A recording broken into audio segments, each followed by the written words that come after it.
Growing up, my younger sister, Lily, was the epitome of a spoiled child. From the day she was born, it was as if the world revolved around her, and my parents made sure it stayed that way. As the eldest, I learned quickly that my needs and desires would always come second to whatever Lily wanted, and it was not just the typical favoritism that comes with the youngest child, it was far worse. When I was 10 and Lily was 6, my parents got me a bike for my birthday. I had wanted it for months, saving up allowance money and dropping not so subtle hints. But on the morning of my birthday, when I unwrapped it with excitement, Lily threw a tantrum. She screamed and cried, demanding that the bike should be hers because she liked the color better.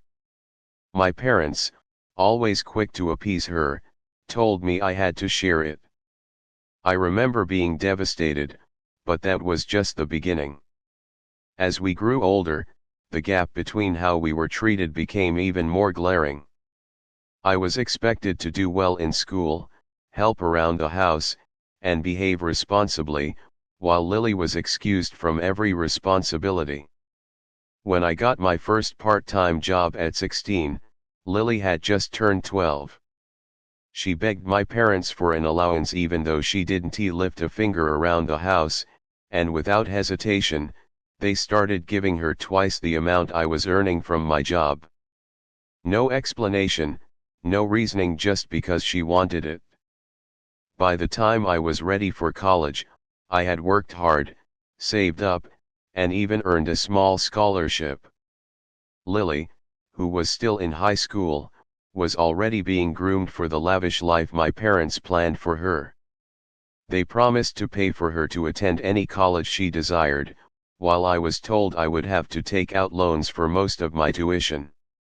My parents claimed it was because they could not afford to support both of us, but it was clear who their priority was. When I graduated and moved out, things got even worse.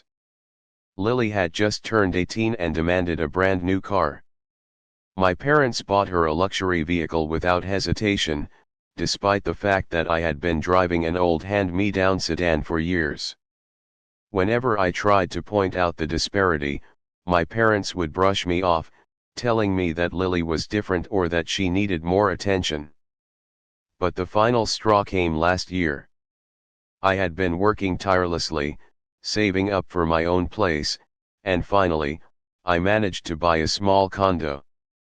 It was not fancy, but it was mine, and I was proud of it.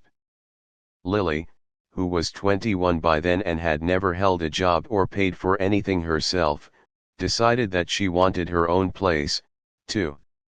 And just like that, my parents sold their house and bought her a much larger, more expensive condo downtown, fully furnished and paid for.